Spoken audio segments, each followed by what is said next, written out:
बिस्मिल्लाहिर्रहमानिर्रहीम। अस्सलाम वालेकुम। कैसे हैं आप सब? उम्मीद करती हूँ आप सब बिल्कुल ठीक होंगे। आज की वीडियो ऑक्सफोर्ड की सेकेंडरी साइंस पर है और आज की वीडियो में बच्चों मैं आपके साथ जो टॉपिक डिस्कस करूँगी वो चैप्टर नंबर 4 का होगा। चैप्टर नंबर 4 का नाम है बायोटेक्नोलॉजी। जैसे कि लास्ट वीडियो में हमने डिस्कस किया था चीज़ के बनने का और ब्रेड के मेकिंग का, ये दो प्रोसेसेस एक्सप्लेन किए थे। ब्रेड वाला भी हमारा कुछ पार्ट रहता है, तो आज हम उसी टॉपिक को कंटिन्यू करेंगे। सब बच्चे पेज नंबर 30 को ओपन कर लें। स्टार्ट करते हैं रीड आउट करना। During bread making dough is made by mixing together flour, water, yeast and a little salt.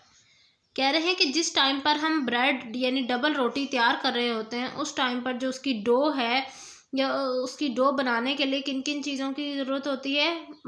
Floor की यानी मैदे की, पानी, यीस्ट और थोड़ा सा नमक। इन तमाम चीज़ों को मिक्स किया जाता है और उसको मिक्स करने के बाद एक उसको डो की शक्ल दे दी जाती है।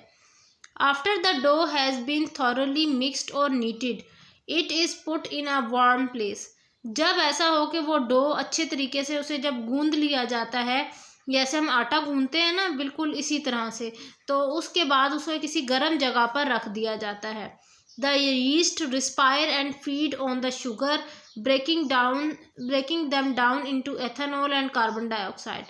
फिर जब हम उसे गर्म जगह पर रख देते हैं तो यीस्ट एक्टिवेट हो जाती है और वो क्या करती है, फटाफट से जो शुगर मॉलिक्यूल है उसको ब्रेक डाउन करती है, यानी उसको तोड़ती है और इथेनॉल और कार्बन डाइऑक्साइड में बदल देती है।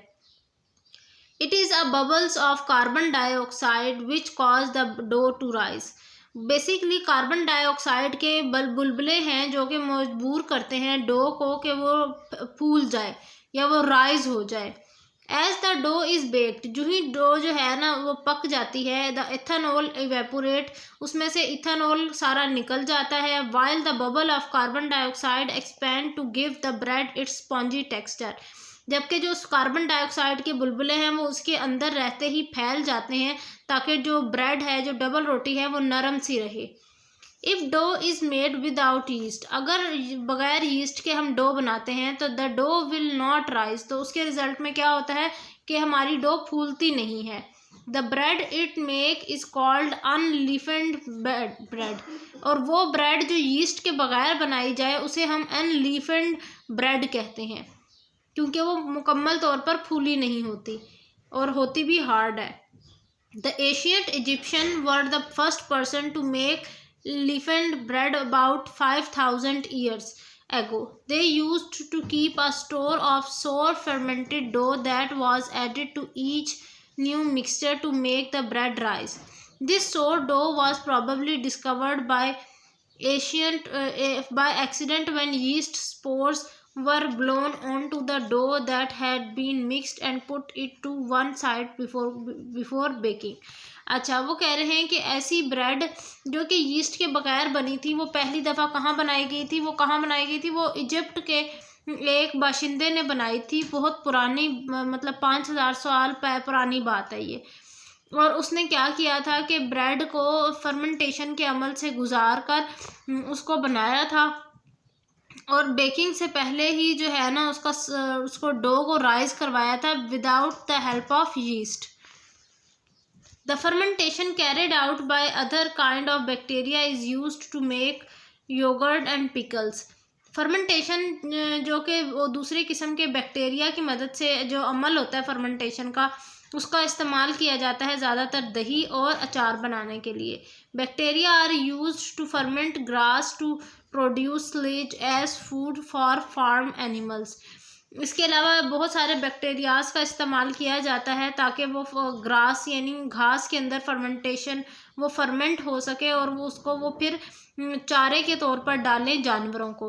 Various kinds of textiles and chemicals such as detergents. इसके अलावा इस बैक्टीरिया का इस्तेमाल मुख्तलिफ तरह के टेक्सटाइल इंडस्ट्रीज़ में भी किया जाता है और केमिकल्स बनाने के लिए भी, जैसे कि हमारे सोप और डिटर्जेंट्स वगैरह हैं।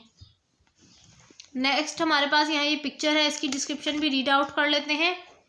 Yeast cell seen through microscope, yeast के में मौजूद छोटे छोटे उसके खुलिया हमें माइक्रोस्कोप की मदद से दिखते हैं।